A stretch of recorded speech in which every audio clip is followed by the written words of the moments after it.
Hey guys and girls, how's it going? Hope you guys are having a great week. So welcome to the Normandy News Feed, your one-stop shop for all things gaming news related. We're back today with episode 3 of our news podcast. So let's talk about the most recent gaming news that took place in the last 2 weeks. Welcome to Citadel Newsnet. I'm Emily Wong. So, last 2 weeks have been pretty quiet, to be fair, in terms of gaming news. There isn't that much major news happening, but there were a few things worth talking about. So we'll start off today by talking about the Sony State of Play, which I actually streamed, not last Wednesday, but the Wednesday before. It was kind of fun to watch the stream with the community and react to things with the community, which was really awesome. The chat are great. Yeah, they are great. love They're your like chat. the best part of my streams, honestly. So I really enjoyed it. Even though I had like some really bad camera glitchy moments where it just was like my camera just froze and always freezes in the most like unflattering of positions, as it always bloody does. But it was fine. All technical issues aside, we were able to watch the State of Play. Generally speaking, I thought it was pretty good.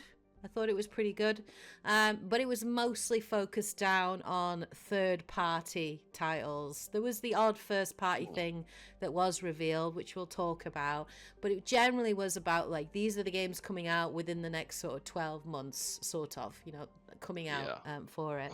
And there was some pretty interesting stuff, to be fair. What really took, like, you, so what surprised you? What excited you the most, Dante, of the games that you saw? Well, I think the main one that stood out was that Tides of Annihilation, because it did just look kind of awesome. It was like a cross between the Final Fantasy with Clive in it. I've forgotten the number now. Final Fantasy 16? 16, yeah. Bit of Bayonetta, but also it's got the Arthurian legend stuff going off as well. Bit of Stellar Blade-esque about it as well. It just looked pretty. It did. And instantly, like, oh, this is very Souls-like looking, but I believe it's not quite. No, apparently it's not. It's a more action-focused game, so it's a little bit more in the vein of Bayonetta and Stellar Blade. Although Stellar Blade has elements of Souls-like, but it's not like to the point that it's like absolutely punishing. It's not to that degree. I thought it looked awesome. The fact that the first thing that I noticed was like, oh my god, that's the voice actress for Shadowheart. I'm sold. Yeah. That was the first thing, because I was like, I freaking sold so many people. I know. I was like, I absolutely love Shadowheart, and I love that voice actress. If you've ever seen her interviewed, she's like absolutely lovely. She's really nice, and I was like, that's awesome, because I know she's a quality voice actress. So I know the voice acting in the game is going to be top notch, right? I expect at least the main character. It looks good. It's a debut title from a studio called Eclipse Glow Games. And yeah, it looks really awesome. Like, the main character's called Gwendolyn. And it's set in modern day London, but it's being invaded. Invaded from this like alternate reality or whatever. But it's pretty funky. Like I love the fact it's focusing on like Arthurian legend. I think they released like an 11-minute gameplay. We watched reveal. that, didn't we?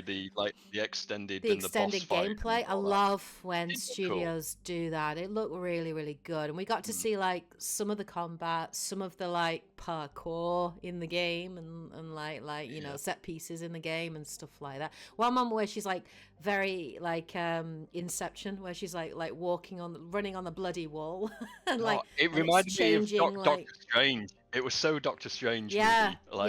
Reverse style. It's wacky. Okay. And some of the bosses, it seems, that you can take on seem absolutely massive, like ginormous, huge kind of things. I'm wondering if it is going to be like Final Fantasy 16, where it's like you have to beat them in order fighting the icons, like the icons, like the Arthurian legends, right? In order to use them. Like, because you can in your combo set. like you can summon them for certain combos and things like that. It looked like top left, I think it showed some like combos and stuff like that. Yeah, but, which summon to switch to, basically. To get different skills. I think it's a Chinese studio. I think like there's some good stuff coming out of China at the moment. So, but yeah, like Tides of Annihilation was probably the thing that I saw that I was the most excited for coming out. We did also get to see some first party. So we got to see the new Saros from Housemarque. That's coming out in 2026. That's obviously the team that did Returnal, which were like that kind of roguelike, like bullet hell sort of third person action shooter is what that was. Returnal was, I wish I was good enough to beat Returnal. I just wasn't good enough. We should get back onto that. Especially because it's like it's now multiplayer. You can actually now play it cooperatively, and that I wonder if you can do that split screen or if you both have to have a copy and a console. But it looked pretty sweet. Returnal was a fantastic game, and so I'm very excited to see what they do with the sequel, which is coming out in 2026. I'm kind of glad to see them stick with like that Returnal formula, because I think it's something that's really unique to Housemarque. I think it was something that was fabulous, like fantastic, and I'm looking forward to like the storytelling of it as well, because I thought the storytelling in Returnal was really interesting in terms of like not really knowing what's going on, and every time you die and get like brought back, like you learn a little bit more and discover, and the world changes around you, and it sounds like Saros is going to be exactly the same thing, in that like it's set on this like I think they call it a haunting story of a lost off-world colony on Kakos or something like that, which is under an Carcosa, which is under an ominous eclipse, and you're trying to figure out what's going on this planet. But it looks really good. The main character is a guy called Arjun Devraj, who is a Soltari enforcer, whatever one of those are. But he looks pretty sweet. That gun he had looked wicked.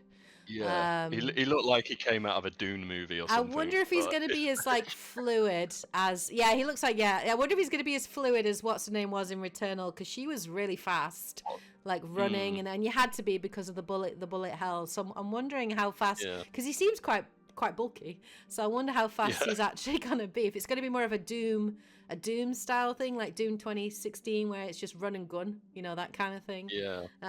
Or if it is going to be a bit more. Did we get any gameplay with that, or was it just a movie just purely cinematic? We got no gameplay at all. They are obviously going to showcase some gameplay at some point, to see, but it's got a 2026 rough release window, so obviously we don't know when in 2026 it's coming out, but it's nice to see something from Sony's first party studios, to see what they're obviously cooking with, which is cool, and I am happy that they're sticking with that Returnal formula. I think it's unique, and I think it should be fun. We obviously got a release date for Borderlands 4. That's coming out the 23rd of September. Honestly speaking, I'm not that excited about the next Borderlands game. Like, how are you feeling about it? We've still got to complete Tiny Tina's. Yeah, we do. But I don't know. We can only hope they kind of redeem what happened in the third game. The writing, mostly. Yeah, they've got to, because there were certain levels they get spot on, and sometimes Gearbox or whoever script writers are, it's like, like the writing of 2 was glorious. Yeah. And then, well, that's because the villain was so good in 2. Like, Handsome Jack was just so good. And then, like, you had Lilith, obviously, was in it as well. And then, obviously, all the characters are really good. So, but Handsome Jack, what made that game? Like, he's so good. But I don't know, because, like, the last trailer we saw of Borderlands 4, it looked more of the same, which is generally sometimes what you want, although more. Well, the formula works. Like the style, the guns, it works. It's a good formula. It's a successful formula. So I think, as long as the writing's good, it might be okay. But the Vault Hunters themselves, the main characters you get to choose and play, none of them stood out at all. They all look generic as anything. Yeah, Oh, agreed. massively. I don't know what Agreed. was going on Yeah, like I remember, like, you know, with Borderlands 2 especially, and you're seeing all the characters and their abilities as well. 3 did a there. good job with their abilities because they had some interesting abilities, did the main characters. So I think it's about their look and their style, but also the abilities that they have to offer. So I'm hoping that like they will showcase more about the Vault Hunters, right? Like if they are Vault Hunters, if that's even what they're doing. Obviously, you know, It just looks like we all-out war at the yeah, moment, we doesn't don't know it? anything about the story, and I didn't like how Borderlands 3 ended, to be fair. There was way too much toilet humor in it. They just need to pull back on that. Just pull back on that, Yeah. on that toilet humor. But I always enjoyed the gameplay. I like the cooperative nature of Borderlands. I like all the guns that you can collect and all the crazy things that, you know, it can be really fun. If the writing is good, it can be really fun. So I am kind of interested in Borderlands 4, but nothing they've shown me yet has got me really like super excited for it. It's just something I'm kind of like sort of interested, but I'm not definitely going to pick it up, but I might do if they show something a little bit more. You know what I mean? Yeah. So yeah. Next, obviously, we did get to hear from. We're getting a remaster of Days Gone, which is coming out on the 25th of April, so not far away. To be fair, like I played the original Days Gone. I don't think you ever played it, Dante. Did you? No. No. So No. really cool. Like the whole concept of it, like that game, like really deserved way more marketing than it actually got, way more support than it actually got. Like the premise of it with the sort of World War Z, you know, kind of technology of all of the zombies coming at you, that reminds me like what happened in, like, you know, in Space Marine 2, you know, where you see all the Tyranids, similar sort of thing, you know, and these like hordes of zombies. And that was a really, really cool feature of the game because you had to be tactical and you had to like plant traps and things like that. Things could go wrong very, very quickly, and the story was kind of interesting. I think it was Deacon Saint John or something was the name of the main character. The fact that you traversed around the world on a motorbike was really awesome, and really satisfying. And so I don't think it got a lot of support or recognition that it should have gotten. It's got quite a like dedicated fan base that have always been wanting a sequel. So I'm pretty sure they haven't been wanting a remaster. They want a sequel. But I'm hopeful that maybe people will actually pick up the remaster, and maybe, who knows, if they get enough sales or enough interest, maybe Sony will greenlight a sequel, possibly. I do like the fact that they're actually offering a £10 or $10 upgrade. So if you already own the game, you can actually buy the remastered version for just £10, which I think is the route that I'm going to go down. And I might even stream it because I think it would be a good game to stream, to showcase. But I really, really enjoyed it. Like, I never finished it, which is bad, I know. But like, I really enjoyed what I did play. And yeah, I'm interested to jump back in. And it's getting a new horde mode. That could be fun. I kind of want, like, if that horde mode, that'd be so much more fun if it was like multiplayer. Yeah. And it's definitely only a single player, right? Yeah, it's only a single player. It's only a single player. And there are so many characters, though, like within that world. So it would be very easy to do like what they did with The Last of Us, right? Where like you can play as these like no-name or NPC characters, you know, in the world. Or like what they did with Uncharted, you know, where you could play as like the different characters. I would have liked for them to done that with the multiplayer, with the horde mode. I think if they'd introduced multiplayer, it would give the game something a bit extra.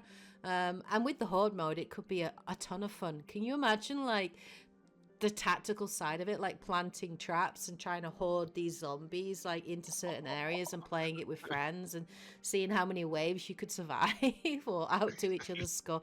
There's so much scope there, right? For just fun. And so I like the fact they've offered a horde mode, but I think it would have been better to go down like the multiplayer, you know, side of it. I think that would have been really cool, especially because they've like pulled them off of like a bloody games as a service. Was it a God of War remaster or something like that, or was that Blue Point that was doing that? I can't remember. I don't think we knew what this team was doing, but they've pulled them off of it, whatever they were doing. So they've gone either back to the drawing board or onto something else. But a multiplayer horde mode, man, in that world, that would be so cool, especially with that technology. It apparently has a speedrun mode as well and a permadeath option. I don't Yeah. know. Oh, I can't even imagine why you want to do Yeah, permadeath. I doubt. Like, I I doubt hate you'd be that playing mechanic that. in games. I've never ever done permadeath. I think I got so stressed out with the first, like, Senua's Sacrifice, because I Oh thought yeah. that game had permadeath. Like, Oh, it tricked you into thinking it that, didn't tricked it? you into thinking it, but it was a lie. And I spent that entire game so friggin' stressed out, and it shows on the Let's Play. Like, I had Oh, a panic attack every even time at you, one point. yeah, Like, it was so many ridiculous. deaths and you lose your save file, wasn't it? Kind of threat. But Yeah. nah, you did. You're But fine. I never really. I know I understand people that like the challenge of permadeath, obviously, but it's not for me. But I get why people enjoy that extra challenge, right? Yeah. Of having permadeath. So the other thing, which I thought looked really cool, was Shinobi Art of Vengeance, which is coming out on 29th of August. That's a side-scrolling, I think Metroidvania type game. God, that game looks so beautiful. I was not expecting it to look visually the way it did. It was very cool with like almost like calligraphy kind of art style, like very like Okami sort of art style, but like with Shinobi, Shinobi gameplay and Shinobi mechanics, and it looked gorgeous. Like it looked gorgeous. Yeah. It was that kind of Ninja Gaiden style, Yeah. just side scroller ninja action. Did you ever play Shinobi back in the day? Ninja Gaiden I did, and Shinobi was similar-ish, I think. I think it was just because I was on the wrong console. I'm not quite sure. They're so different. No, No. the old old NES one. version. Right, okay. I never had a NES, so I never played the old Before version. this 3D malarkey. Right, yeah. Yeah. Oh, we're getting a new Ninja Gaiden, which I'm excited for. It kind of yeah. like that. You know, Mark of the Ninja that was. Oh, on, like, yeah. That was great. Yeah. That was a great game. That was a good game. Although it was nothing to do with Ninja. No. Oh no, I'm thinking Mark of Cry. I'm thinking of something else. Oh. Yeah, Mark of the Ninja. Maybe I haven't played that. I don't know. I'm thinking of something else. But yeah, like I played Shinobi back in the day. Like I had it on Mega Drive. I think a couple of them, and they were hardcore. They were hard games, but everything back then was a hard game. As a kid, and like no instructions on anything, or anything. You had to figure it out yourself. Arcade style, so it's like we got to kill you as much as possible. Exactly, because we've only made like 2 hours worth of content or whatever. But yeah, like I'm really looking forward to this new Shinobi. Like I'm really looking forward to checking it out. The question is what platform I'm going to play it on, but it looks really gorgeous. And the other thing that has me excited, which looks cool, is Lost Souls Aside, which is coming out on the 30th of May. So it's that kind of Final Fantasy 15 style looking fantasy game. It's made by a Chinese, it's actually made by an independent, one guy it started off being made by, a guy called Yang Bin, who started the game in 2014, solo developer. Oh, right. And then, and then he got some backing from, I think, Sony and Tencent, and opened up a studio in 2017, which is called Ulti-Zero Games. But like that game, like it's not being made by one person now, people, just to clarify that to you. The studio's got like it started out that way. it started out that way, but the studio's got like 40 plus people in it now, so it's being made out by a full not a full team, but fairly decent number team. But that game looks pretty funky. Like it looks super interesting, and it definitely has got like Final Fantasy 15 vibes in terms of the style and the aesthetics and the main character, right? In it and everything. But like the combat looks really cool and fun, and like they showed a bit of the traversal where you get wings or something, which looks pretty funky. And at one point it was like walking on platforms he was making himself, kind of thing. Yeah, looks crazy. Kind of interesting. Yeah, it looks really interesting. And there's a lot of interesting ideas coming from China, and what I like is like they're not constrained by anything. Like they're just going to the wall, like throw whatever and see what sticks. You know what I mean? Exactly. And I like that. I think that's really cool to see. So, and especially after the success of like Black Myth Wukong last year and everything, like there's so much scope there if you've got the backing and the funding. So looks pretty cool. It looks pretty funky. So that's coming out in May, which is end of May, which is not far away. And then the last game that sort of looked interesting and might be fun to stream around Halloween is Directive 8020, which is coming out on the 2nd of October, and that's from Supermassive Games. So obviously the team that did Until Dawn and The Quarry. I like those type of horror games where like you're sort of, the game sort of plays itself to a degree. So like you're playing a movie and you have to make certain key choices, right? Or choose to go in certain directions, and like people will die depending on the choices that you make. I've always really quite enjoyed watching those sorts of games, and they look really fun. I'm not a big horror person, as you know, but I do quite like space horror, if I'm not gonna lie, more than just like normal horror, you know. So and this is obviously set, you know, it's got a very kind of like almost alien vibes in that it's set on a big spaceship, and there's some kind of alien entity or something that's hunting you all down or something, and you have to survive, something along those lines. So like John Carpenter's The Thing is after you. So polymorph into monsters. Exactly. And it looks like it can actually like morph into people. So it's that kind of like you know, you can't tell who you can trust, you know what I mean, and that sort of thing. So that should be really fun, I think, especially to stream. I think it'll be a really fun game to stream. So I may well stream that throughout October when the game comes out on the 2nd. My Wednesdays will be playing this game possibly. It looks fun. It looks interesting. We thought that the wave of sci-fi horror had stopped. No, it's still going. I know, it's still popular. It's still doing really well. Zombie games have finally faded away. It's now all sci-fi horror. I know. Although Days Gone trying to bring it back, but it looks pretty good. So I thought like the state of play was pretty good. It was all right. Like I thought Xbox's showcase was better.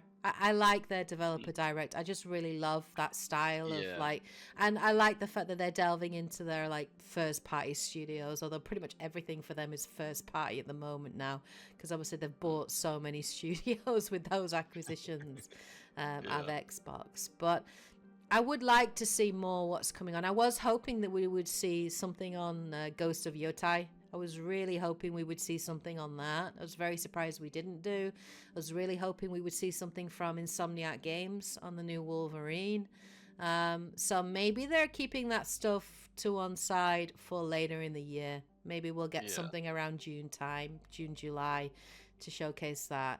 But like they all look good, you know, but like I say, except for like Saros and Days Gone Remastered, they're all third party. And as I was like, I will play it. That looks really good, but I'm going to play it on PC. You know, like the whole time I was like, PC.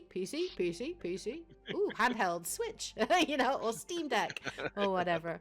So I'm we'll see. But I mean, if you do have a PlayStation 5, then it's pretty good, you know, for you. There's plenty of choices if you're a console gamer anyway. You know, I just have more options. You bought it, gotta get use out of it. Exactly. So there's some pretty good games looking out of it, and I thought it was a pretty solid state of play, which is cool. So let's move on to the next gaming news. So like I said, the next articles are kind of more smaller news, but we'll cover them anyway and go through them. So we did hear about, obviously, Marvel Rivals, as everybody know, has been an incredibly huge success, massive, ridiculous success. I think now they've confirmed there's something in the ballpoint of like 40 million players, or something stupid, has been confirmed. The game has had an all-time peak of like 642,000 players, with like a 24-hour peak of like 376,000 players. It's so freaking successful.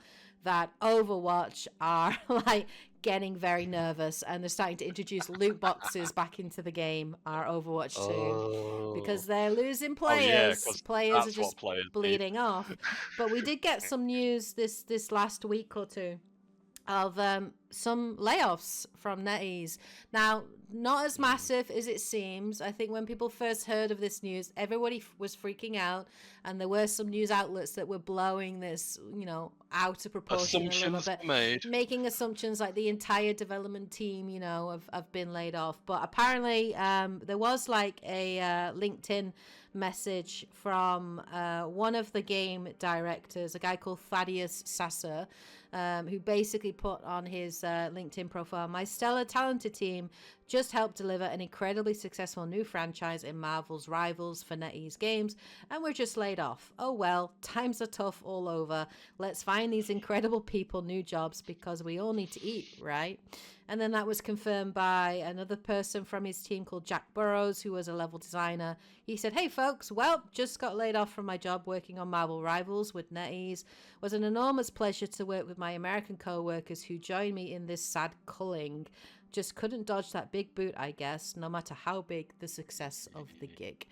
So from the looks of it, NetEase are starting to withdraw funding or close some of their investment and ventures into Western game studios. This was a team of about 6 people based in Seattle, and I think they were like a support kind of studio. I think to give like a Western, they did a lot of like, to give a Western like view marketing on the game. Marketing, yeah, exactly. I think even what's his name again? It's such a cool sounding name. I don't know how I forgot it. Thaddeus. Such a cool sounding name. Thaddeus Sasser even was interviewed, I think, by GameSpot promoting the game as a game director. But he's not the creative director. That guy is in China. Most of the development team is in China. But apparently this team was used to liaise with like Marvel and Disney, obviously because of time differences and things like that. Although Sasser is saying like he did contribute quite a bit to the game. Apparently there's like a mechanic in the game where you can team up with squad mates. So if you have certain characters can actually team up, so say for example Groot and Rocket can team up. So if you have one person playing Groot, one person playing Rocket can actually jump on Groot. Can jump on Groot's shoulder. And then there's one where like the Hulk and Wolverine will team up, and the Hulk like picks up Wolverine and throws him at the enemy. Yeah. And then there's one where like Storm and the Human Torch from Fantastic Four. That they will combine, and so you do this like lightning fire tornado that like so apparently Thaddeus was like, I pitched that idea. So even people are like trying to downplay this as like only 6 people got laid off, and it is only 6 people. It's not the entire development team. So obviously the game is safe. There's still going to be more content and more things coming, but people are still have value, right? And these 6 people, it really sucks that they have been laid off, that they have been let go, and they at some point will have contributed ideas and things like that. Just like Thaddeus is saying, he pitched that idea for team ups, right? Because of the comics, because of these comic matchups that they had, to try to be truthful to the comics. And obviously Marvel is a Western comic, you know what I mean? So obviously they certainly took his ideas and successfully ran with them.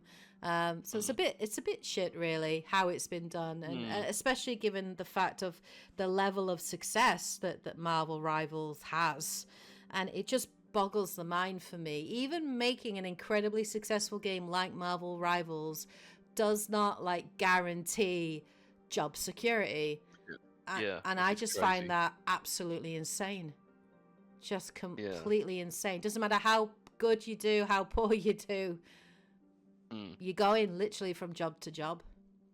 Because it's not quite the same, but like the first time thinking about the Hi-Fi Rush guys. Tango like, Gameworks. Tango. And they were like, "Oh, we just made an amazing game. That was all us. We made that. We earned you loads of money. Everybody loves it. It's great." And recognition and awards. I Yeah. know. And then Microsoft shutting them down. I'm glad they got picked up, Yeah. which makes me happy. But like, yeah, it's just the industry right now. It's a mess, an absolute mess. And there's just I'm not surprised that people are just going out of the industry, and they're just losing all of these like veteran developers, and it's worrying, you know, for the future. And it will have long-term ramifications, you know.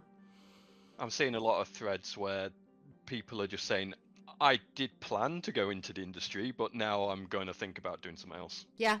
Because they're just looking at it and saying that is not a field, that is not stable. It's just not stable. And if you've got like family and mortgage to pay and bills to pay and normal adult life responsibilities, then you're going to want that job security, and it's just madness. I think as well we'll start to see a lot less kind of gambles and risks, because during the pandemic there was a kind of a whole bunch of like veteran developers that were spinning off from big studios and spinning up their own studios, and now we are starting to see a lot of them shut down. One of them was actually a NetEase backing, which was Worlds Untold, which was Mac Walters' baby, his studio. Obviously, Mac Walters being a massive Mass Effect BioWare veteran.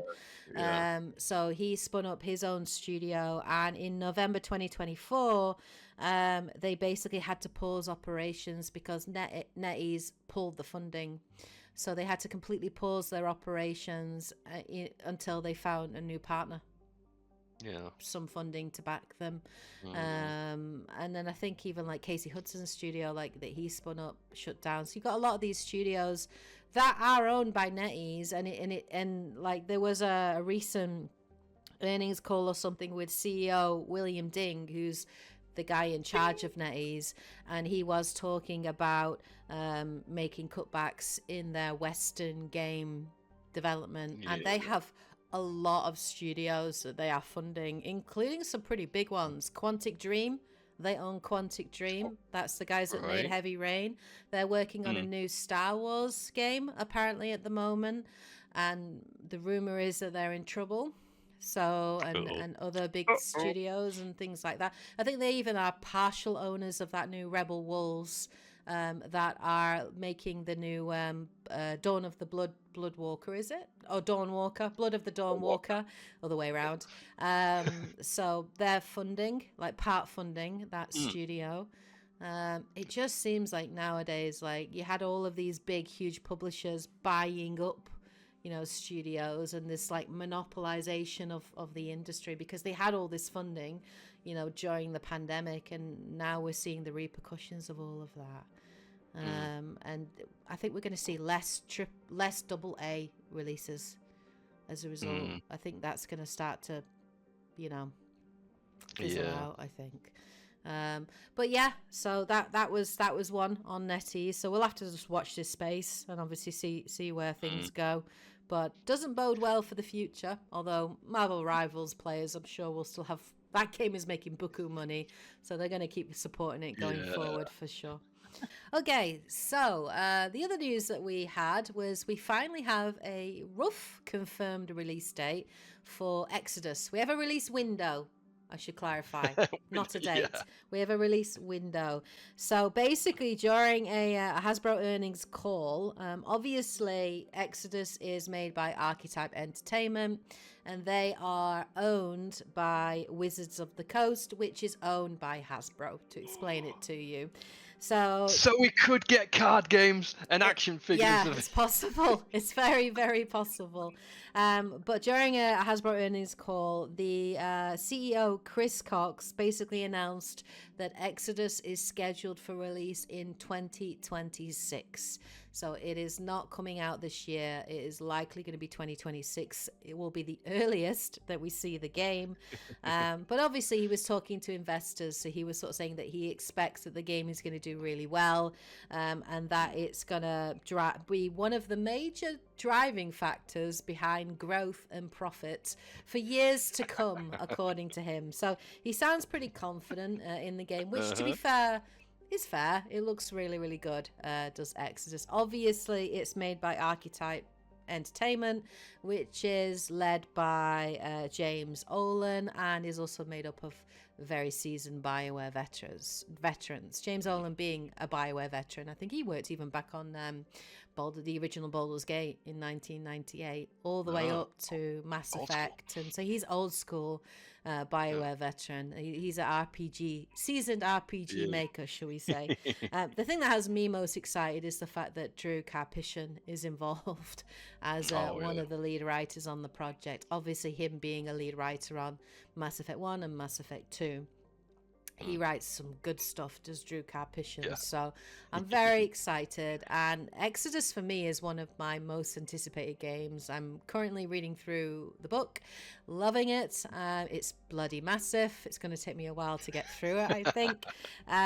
But I love the concept of it, obviously, in terms of the time dilation, obviously, as you travel from planet to planet, and you coming back to your base world and seeing, like, making choices and seeing, like, generational consequences of that and stuff like that. It's obviously a third person action sci-fi shooter RPG, I think is what it is, in the vein of Mass Effect.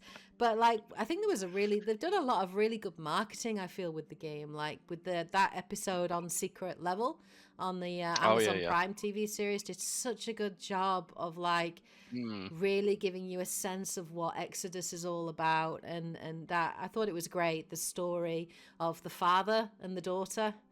Nice little sneak peek. Yeah, and her being like a traveler, an explorer, and like him, like, her aging, coming back, and he's aging, and then him traveling, and then she, they're both aging, you know what I mean? And I think by the time he finds her, like, she's an old woman, sort of thing. You beat me to it. Yeah, so I think it will make for some, like, really interesting storytelling. It seems fascinating, and, like, the whole idea of, like, because I've been reading the book, obviously, and, like, it's just so interesting, like, in terms of, like, the where it's set, and obviously these being, like, the evolution of humanity, right? They're humanoids, they're human, but they have evolved over, like, tens of thousands of years. I just find it fascinating, and, like, talking animals that can talk. They've gained, like, certain level of they already have sentience, but you know what I mean, like, they've gained the ability to talk and to articulate, and it's so interesting. Because the other human arcs are late to the party, aren't they? Yeah, it's like, so humanity has evolved since. And then sort of looking down on them as, like, these primitive versions of themselves, of humanity, and them arriving and having to, like, settle and colonize, and, like, being limited as to where they can colonize and stuff like that. Looks interesting. Just peeking at that novel, just like the first few pages, like, there is a lot of lore. Just so much lore. Yeah. I'm very curious if they can get that across in the main game if you haven't read the novel. I think they will be able to. I think it'll be a little bit like Mass Effect, in that, like, you will be a traveler and explorer. You will be traveling to these different worlds and meeting these different races and learning about them, I'm going to guess. And there'll be a codex as well, I'm sure, that will give you, like, plenty of lore. It is a series I'm very interested in making lore content on. So if you need upskilling on your lore, I'm your girl. But I will have to obviously play the game and obviously do a lot of research myself before I can start making that quality lore content, as opposed to just snippets of information that we already know at the moment. I'll want to properly delve into that lore before I'm making that lore content. But man, Exodus looks so good, and it's just one of my most anticipated games. But I'm actually kind of happy that it's coming out in 2026. I think 2025 is pretty stacked already in terms of the quality of games coming out this year. So I anticipate 2026 like is a good year for it to come out, and maybe if Tide of Annihilation comes out around in the same year as well, I'll be happy with those two games coming out. Two very different games, in that year. So yeah, I'm happy for them to take their time with it. I'd much rather they take their time with it, because I think there is a lot of hype. And also there's a lot of interest from BioWare fans, especially after the recent disappointment with Mass Effect Andromeda, with Dragon Age: The Veilguard. A lot of people that are looking forward to Exodus are BioWare fans that are looking for that next big, great sci-fi RPG. And I think they're hoping that Exodus is going to be that for them, you know. And of course, they'll have their expectations. Yeah, And they will.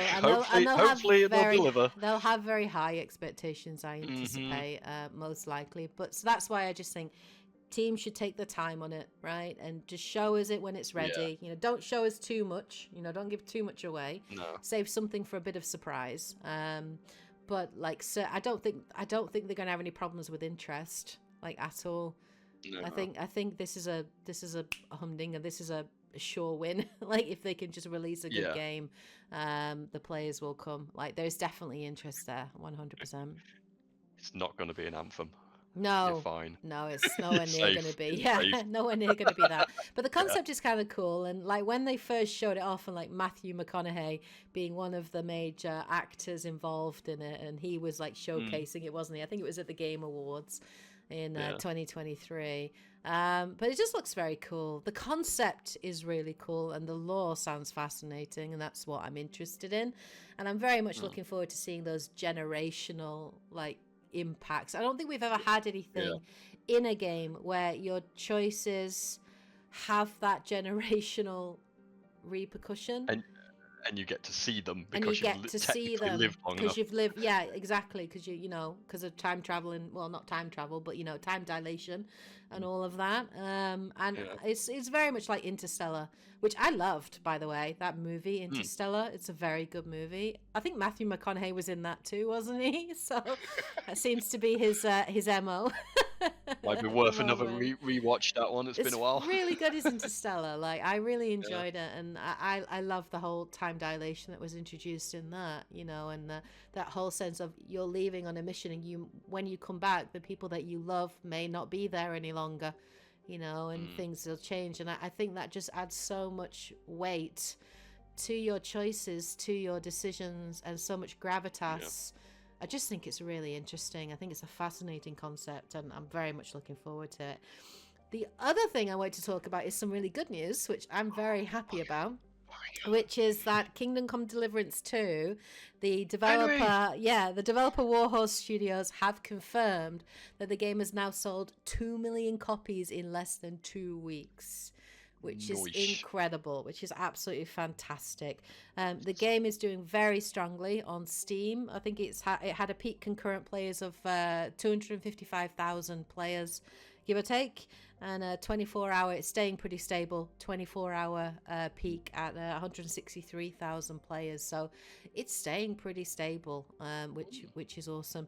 I think the first Kingdom Come Deliverance game did pretty well when it came out. It sold about 5 million copies across all platforms over its 5-year span.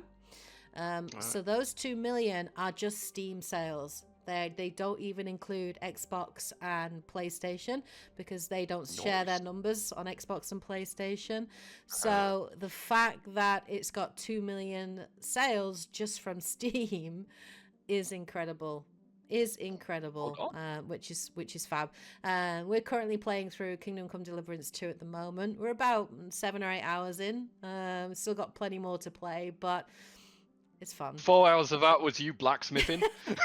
It's fun. It's really fun. I think this game it's not for everyone. It's definitely a game that knows what it is, and it really does like go double down on it, you know, in terms of like game mechanics and things like that. And the whole idea of it is to create this like completely immersive experience where you can do so many different things and make so many different choices. You can choose to do a certain quest or just ignore it, but actually the world carries on around you, and there will be consequences to that depending on what you decide and what you do or don't do. So the world does feel very reactive, very responsive, which is awesome. And like you can approach things in like multiple ways. I think there was one quest where like I had to get a horse, you know, to go on this. I thought I had to get a horse to go on this quest line because I had to meet this guy in the morning the next day. So I had like 24 hours to do this, which wasn't enough time.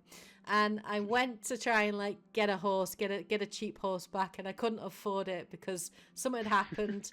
I'd lost all my money and everything, and so like I couldn't afford this horse. So I had choices, which was like steal the horse, which would have repercussions, try and earn money, like to get the horse, which is the route that I went down. Because my first playthrough, I'm not playing a bad guy. I'm playing a good Henry that's law-abiding and tries to do everything the right way to start off with. The good Henry. And so you can make money in many different ways. Like you could hunt hunt animals and sell their meat and their skin for money. You could go into bandit camps and attack bandits and steal their loot and gear. But then if you steal it, you have to wait a time before you can sell it. Because if you try and sell something that you've taken off a bandit, the merchants won't take it because it's stolen property. Too hot. It's too hot to handle, so you have to wait, like stash it away somewhere, or go to a completely different town that's like where they don't know, obviously, these bandits. Or you can like just earn it from like blacksmithing. So I think like my dad was a blacksmith, so I'm like, well, I'm going to do blacksmithing. So there's me making swords and horseshoes and axes. And I'm working all the way through the night, trying to make as many as possible. Totally expecting to be arrested because I'm hammering away in the middle of the night, and I'm sure the neighbors are all absolutely furious at me doing this. So I'm doing all of this, and then like the sun rises, and I have literally like an hour or two to get myself to to go and buy the horse, get myself to the location. So I'm freaking out about it. And then the blacksmith is like in bed asleep with his wife, and then he gets up and he's sat down at the table eating breakfast, and I'm literally just stood through the window going, eat breakfast quicker, they have to sell you this stuff so I could go buy a horse, so I could go on this quest. Anyway, I couldn't earn the money in the end, so I did turn up, and I had to run at the side of the horses like a peasant because I didn't have enough. I thought he was going to refuse to allow me to go on the mission. Yeah. Like that's what I thought he was going to do. I'm like, can't I just sit behind you? Try to keep up, Henry. Yeah, there's like plenty of room right behind you, but you can like miss it. So like because I think someone I heard like tried to make money, and it took them actually a few days to make enough money to get the horse. So they didn't realize this was time limited. So when they came back, the guy had already gone on the mission. And then when you came back and saw him later, he was really angry and mad at you, and you lost reputation as a result of it because you didn't go on the mission with him. And then he missed out on like a whole bunch of like gear and money and XP and stuff like that. So like there's so many different ways that you could approach things. It's quite fun. Yeah, because with most RPGs you think, oh yeah, you say in the morning, but that doesn't matter. I can go off on side quests and playing Gwent for like days on end. Exactly. I'll come back. The world's gonna end, but I've got plenty of time for side missions. Yeah. Veilguard is an example of that. But it's like, nope, these NPCs have their lives. They are carrying on without you. Exactly. Like they will just go on missions without you, even if you're not with them, which I find really cool. I think that's really interesting. Yeah. So, I suppose the only way around it is to where you would need foreknowledge. You'd be like, okay, I won't even trigger that mission until I've got stuff ready. You've got the money, but you wouldn't know, and that's part of the fun is like the sense of discovery with this game. Yeah. There's so much sense of discovery with this game, and there are so many things that you could just miss because there's so much like there's obviously the main quest, but there are a lot of side quests, but the side quests are really well written. The NPCs, like all the worlds, like all the different characters that we've met, they all have their own like personality and like prejudices and things like that, and like they will react to you. Like if you stink, like if you are covered in blood, right, or like you're not washing yourself properly, they won't talk to you. They will react to you, right? And you won't be able to like pass a dialogue check or something like that, you know, because you're covered in blood. I heard about someone where he basically like ended up he'd run out of food, so he was starving, and basically he ended up killing some random NPC in the world so he could steal his pretzel. And so he killed him, stabbed him, like in the woods somewhere. And so he was walking down the street eating this pretzel. And this guard comes up to him and starts questioning him and asking him, like, you know, what's happened and everything. And like, so this guy's like trying to like play it off like, I wasn't doing anything. I'm just walking on the road and eating my pretzel. The guard doesn't trust him and he starts to question. He's like, I don't believe you. I don't believe you. And he's like, I don't know what you mean. And then it pans to Henry and he's just covered in blood because when he stabbed the guy, obviously it spurted out. So this guard is seeing him absolutely covered in blood and being like, I think you're lying to me, you're in the stocks, you know, kind of thing. So like there's just random stuff like that can happen in the world. And so I was like listening to this just laughing my head off, thinking like I have to get back into the game because it's just so much fun. I need to experience moments like that. So yeah, I think a lot of people are saying like Kingdom Come Deliverance 2 is a potential game of the year, like it's that good. But it's quite a big game. It's like 80 to 100 hours. You could easily put into it. So ain't a short one. No, but so far the 7 or 8 hours we've played, we've enjoyed it, especially the writing. We've really enjoyed the writing. And the humor is really good, and the banter. So I definitely recommend it, but like I say, I don't think it's for everyone because there are a lot of very like finicky systems and things like that, and the game I think it's like designed to make your life hard, especially in the beginning opening 40 hours of the game because you're under leveled and you can't do certain things. Apparently as you do start to level up, things get easier, but it's designed to like present challenge to you and you have to overcome these challenges and think ways. But some people might bounce off of that kind of, you know, micromanaging of systems and things like that. Yeah, but I love it. I feel it was also the very Mega Man / Metroid scenario where it's like, oh, this is a direct sequel. You've all powered up. You've got the best equipment. You're no new game. Back to level 1 with you. The way that you lose all your gear though is so funny. Like the way they actually have that happen to you is so friggin' hilarious. It's so good. The way that they do it, it's just really funny. It's awesome. But yeah, so we're very much enjoying Kingdom Come Deliverance 2. Depending on how long it takes me to beat the game, I may well do a full review of it once it is done. But God knows when that will be because it's a big game and I'm taking my time with it and enjoying it. But I'm very, very happy to see that it got 2 million sales in the first 2 weeks for sure. So that is pretty much the end of our Normandy News Feed episode 3. So let us know what you guys think in the comment section below. Obviously we didn't cover every game in the Sony State of Play, just the ones that we were interested in, but let us know if there were any games in that you're really looking forward to and that you're looking forward to checking out. If you have any opinions on any of the topics that we've talked about today as well, please do share those in the comment section below as well. I hope you guys enjoyed the video. Do leave a like, comment, subscribe, all that good stuff.